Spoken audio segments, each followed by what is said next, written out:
কি হলো রেন ভাই, আপনি এরকম চিল্লাচিল্লি করতেছেন কেন? আপনি কি ভূত দেখছেন নাকি? রেহানের মধ্যে কি করিস? রেহানের ভেতর থেকে যা। শালা এই, তুই কি আমার শালা না সুমন্দি না? তুই আমার খালো লাগস যে তোর আমি কমু শালা। হ্যালো, জি আমি। আমার কলমটা পড়ে গিয়েছে তো কি হয়েছে? তো উঠিয়ে দিন। আমাকে কেন উঠাতে হবে? আরো তো অনেকেই আছে, তাই না? ইয়েস স্যার, আমি জানি ক্লাসে অনেক মানুষ, কিন্তু আমি চাই কলমটা আপনিই উঠান। আচ্ছা ঠিক আছে। Thank you. ভালো থাকবেন আপু, আসি। এখানে থাকলে হয়তো কলম উঠাতে উঠাতে আমার পড়াশোনা ইয়ার হবে না। গাধা নাকি আমি? আপু, এই এই গাধার বাচ্চার নাম্বারটা দিত, ওর লাইফ আমি হেল্প করে দিব। ঠিক আছে, লেখ 01। এই এই কি সমস্যা? এই কি করতেছেন? ছাড়ুন, ছাড়ুন। এই কি সমস্যা? ওনাকে এভাবে মারতেছেন কেন? বড় স্যারের আদেশ, কেউ যদি আপনার দিকে চোখ তুলে তাকায় তার চোখ যেন তুলে নেওয়া হয়। আপনারা এখান থেকে বের হয়ে যান, জাস্ট বের হয়ে যান। বড় স্যার আপনাকে রেখে যেতে নিষেধ করেছেন। আপনার বড় স্যারকে গিয়ে বলবেন আমি আপনাদেরকে বের করে দিচ্ছি। যান এখান থেকে চলে যান, নাহলে কিন্তু খুব খারাপ হয়ে যাবে। যান, বের হয়ে যান। আম সরি, আমি না আসলে সবার কিছুই জানতাম না। আপনি প্লিজ আমাকে মাফ করে দিবেন, তাই আপনার জন্য ভালো হবে আপনি আমাকে ভুলে যান। আম সরি। বাবা, তোমার এসব বডিগার্ডদের জন্য আমার কোনো ফ্রেন্ড আমার সাথে মেশে না, আমার কাছে এসে কথা বলার সাহস পায় না। একটা মানুষ একা একা কতক্ষণ থাকতে পারে তুমি বলো তো? অনেক তো হয়েছে বাবা, অনেক হয়েছে। আমাকে চার দেয়ালের মধ্যে অনেক বন্দি করে রেখে দিতে। আমি তো বড় হয়েছি, এবার একা ছাড়ো। আমার মেয়ের লাইফ যাতে রিস্কে না পড়ে এই জন্য বডিগার্ড রেখেছি। আর বডিগার্ড রাখাটা আমাদের পারিবারিক রীতি, আমাদের বংশের সবারই বডিগার্ড ছিল। কিন্তু বাবা, তোমার এসব বডিগার্ডসরা সেদিন একটা লোককে নির্মম ভাবে মেরেছে। ওকে শাস্তি দেওয়াটা যথেষ্ট লজিক্যাল ছিল। রাস্তা থেকে আমার মেয়েকে প্রপোজ করবে, ওকে মেরে যে হাত পা ভেঙে দেয়নি এটা ওর কথা। হ্যাঁ, ঠিক এই কারণে তোমার বডিগার্ডসদেরকে আমার সাথে যেতে নিষেধ করেছি। তোমাকে বলে দিচ্ছি, তুমি যদি আমাকে পাঠাও ওদেরকে আমার সাথে, তাহলে কিন্তু ভার্সিটিতে যে অফ করে দিব, আর নিজেকে চার দেয়ালের মধ্যে বন্দি করে ফেলবো।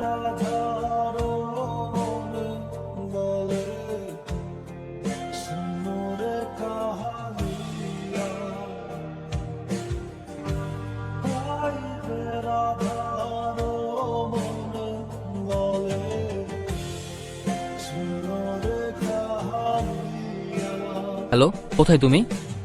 আমি তোমার কথা মতো ইউনিভার্সিটির পিছনে যে পার্কটা আছে না, সেখানে চলে আসছি। ওকে দেখা হবে না আমাদের? হ্যাঁ, আসবো তো, কিন্তু আগে দেখি তুমি তোমার বুদ্ধি দিয়ে আমাকে খুঁজে বের করতে পারো কিনা। তোমাকে কিন্তু ব্ল্যাক শার্টে আজকে খুব হ্যান্ডসাম লাগতেছে। আমি কটা দিন যাবত পাগলের মতো তোমাকে খুঁজতেছি। এই, এত আকুল হয়ে গেছো কেন আমাকে দেখার জন্য? হ্যাঁ,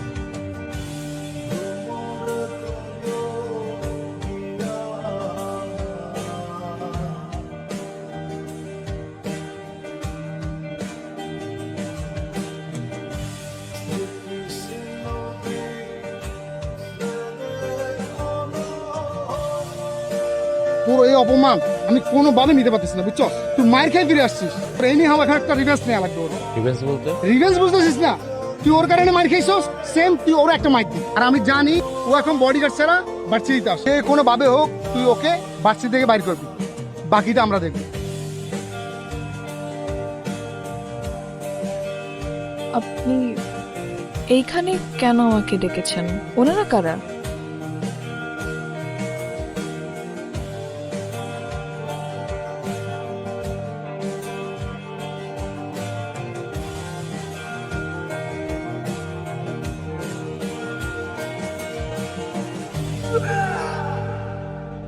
থামো!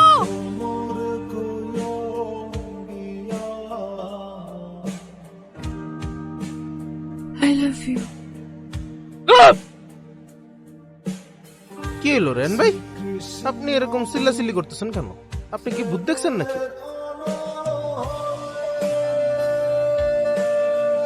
কি ওয়াশরুমে তো কিছুই নাই। আমার জানি কি হয়েছে ভাই, কেন জানি মনে হয় কেউ একজন সবসময় আমার সাথে থাকে। আমি এক সেকেন্ড আগে আমার সাথে কি হয়েছে আমি সেটাও মনে রাখতে পারি না। কেন জানি ফিল হয় কেউ একজন আমার ভিতরে থাকে। তো ওয়াশরুমের দিকে আঙ্গুল দিয়ে কি দেখতেছিল? ওয়াশরুমের আইনে একজনের প্রতিচ্ছবি দেখ, আই এম ড্যাম শিওর সেটা আমি না। আর ওই লোকটা আমাকে কি যেন বলতে চায়, আর ও মনে হয় আমার কাছে কিছুটা চাচ্ছে। নাউজুবিল্লাহ, কি কোন রেহান ভাই? আপনার উপরে কি কোনো জিন পরে ছায়া নামলো নাকি? আপনার কি কোন থেকে নিয়ে যেতে চায়? মিষ্টি মুষ্টি খাওয়ানি লোভ দেখায়? না না ভাই, এমন কিছু না। আমি প্রায় একটা স্বপ্ন দেখি, একটা লোককে বেশ কয়েকজন মানুষ মিলে দাহ করছে, তারপর তাকে হাতুড়িতে বাড়ি মেরে মেরে ফেলে। আমি মানসিক কোনো সমস্যায় ভুগতেছি ভাই। আপনি কোনো টেনশন করেন না রেহান ভাই, আমার পরিচিত এক মামলানা কাকা আছে, আর আমি আজকে বাড়িতে নিয়ে আসবো। উনি আপনার চেহারা দেখে বলে দিতে পারবো আপনার কি সমস্যা আছে।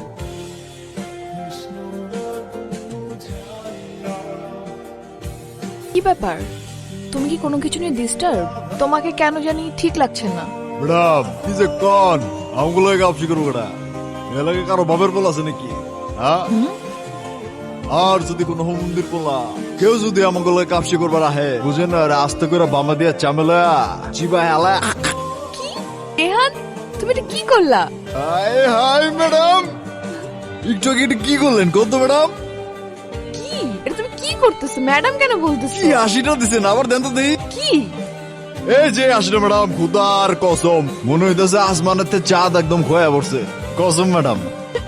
রেহান, তুমি কিন্তু অনেক ইন্টারেস্টিং। আমি কিন্তু আগে বুঝি নাই তুমি এতটা ইন্টারেস্টিং। তারা তোমার সব এইসব আমি ক্যাপচার করবো। তুমি আবার করো তো। ম্যাডাম আমার ভিডিও করবেন? হ্যাঁ করো করো প্লিজ। আর দূর কল আসছে। দেখ, হ্যাঁ বলো, কি মাইশা আসছে? এতদিন বলার পরেও এখন আসতেছে। যাই হোক, আমি অনেক খুশি হয়েছি। তুমি ওর জন্য ভালো মন্দ কিছু রান্না করো, আমি একটু একটু পর বাসা আসতেছি। হ্যাঁ হ্যাঁ ঠিক আছে, চলে আসবো। রেহান চলো প্লিজ, শুরু করো রোল। কি? আরে একটু আগে যে বলতেছিলা কি জানি, চামে দিয়ে বামে ক্র্যাক ক্র্যাক, ওই যে ওইটা করো, মজা লাগছে। কই না তো, কই কি কি না উল্টাপাল্টা কি বললা? কি বলবো, কালকে এক্সাম, ভালো মতো পড়তে হবে। ধ্যাৎ, কি করতেছেন? মামলানা সাহেব, রেহান কে তুই? আমি রেহান। আমি তোরে জিজ্ঞেস করি না, তোর ভিতরের একটা কালো ছায়া আমি তারে জিজ্ঞেস করি। এইসব কি বলতেছেন উনি? উল্টাপাল্টা কালো ছায়া মানে?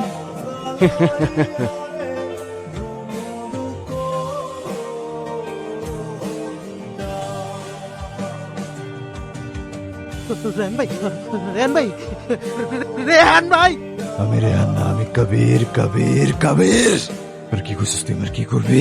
তোর মতো হুজুর আমার একটা পশমও ছিঁড়তে পারবি না। আর তুই কি কইছিস? গ্যাঞ্জাম করবি? গ্যাঞ্জাম গ্যাঞ্জাম করতে চাইলে তুই আমার লাগে 1-to-1 খেল না। তোর আমার মাঝখানে খেলে খোদারা ডাকছিস। তার আগে তুই বল, রেহানের মধ্যে কি করিস? রেহানের ভেতর থেকে যা। রেহানের ভিতরে আমি মুড়ি খাই। শালা, এই তুই কি আমার শালা না সম্বন্ধী না? তুই আমার খালো লাগস যে তোর আমি কমু?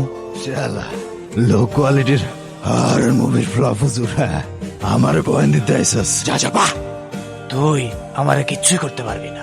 মাওলানা বায়েজিদ আল কাশেম করতে পারম না। এই তোর 6 বছরের নাতনি আছে না, ধর তোর বাসায় তোর 6 বছরের নাতনি খেলতে গিয়া যদি আলমারির চিপায় পইরা যদি কৃষ্ট হয়ে যায়, তারপর তুই তখন কি করবি? তোর মায়েরা বাসায় আছে না, তোর মাই আর তোর বউ রান্নাঘরে রান্না করতে গিয়া গ্যাস সিলিন্ডার বাস্ট হইয়া দাও দাও করে চলে গেল গা। তখন তুই কি করবি? ফোন ধরিস না, ফোন ধরলে কিন্তু ঝামেলা হইব। আরেকজনের বাঁচানোর আগে আগে নিজের এগিয়ে বাঁচা। যাবাক যা, দৌড়ের উপরে থাক, দৌড়ের উপরে থাক, পিছনে তাকাবি না, পিছনে তাকাবি না, দৌড়ের উপরে থাক। মারে চিন্তা করিস না মা, আমি এখনই আসতেছি রে মা, আমি এখনই বাড়িতে আসতেছি রে মা। কি বলতেছো? তোমার উপর ভূত ভর করে? Are you serious? মানে কি আবল তাবল কথা বলতেছো? তারা রিয়েলি সিরিয়াস, সত্যি কথা বলতেছি। আমি জানি তোমার কাছে এটা ফান মনে হবে, বাট এটা ফান না। রেহান, হ্যাঁ, আমি ফিল করতে পারি আমার ভিতরে কেউ না কেউ আছে। ইভেন কি আমার রুমমেট পর্যন্ত জানে। নিজে সেদিন আমাকে এগুলো শিখিয়ে এখন আবার বলতেছো সে নাকি বলে না। Wait wait wait wait wait,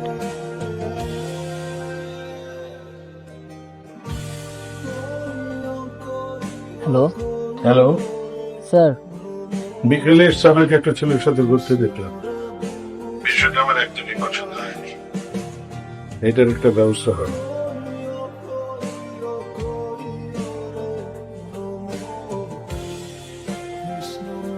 এই কবির, ভাই আপনারা শুধু শুধু কবির কবির করতেছে। কবির কে? আমি তো কবির নামের কাউকে চিনি না।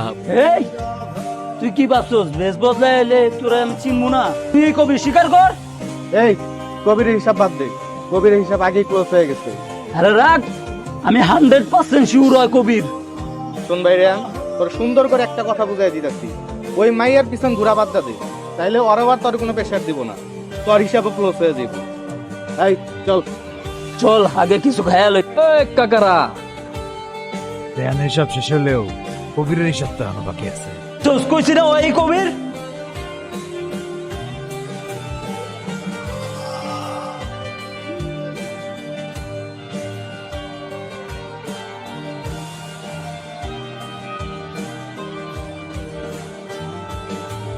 ভাই ভাই প্লিজ তুমি আমার কোনো ক্ষতি করো না। আমি তোমার কোনো কিছু করিনি, যা করছো ওরা করছো। তোর কোনো দোষ নাই, তুই আমার ভাই,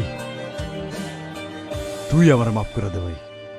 আমি আমার ভালোবাসার প্রতিশোধের লেগা এইসব কিছু করছি। আমার গায়ে শুনবি, এই যে দেখতেছিস না, আমি এমনি আসছিলাম।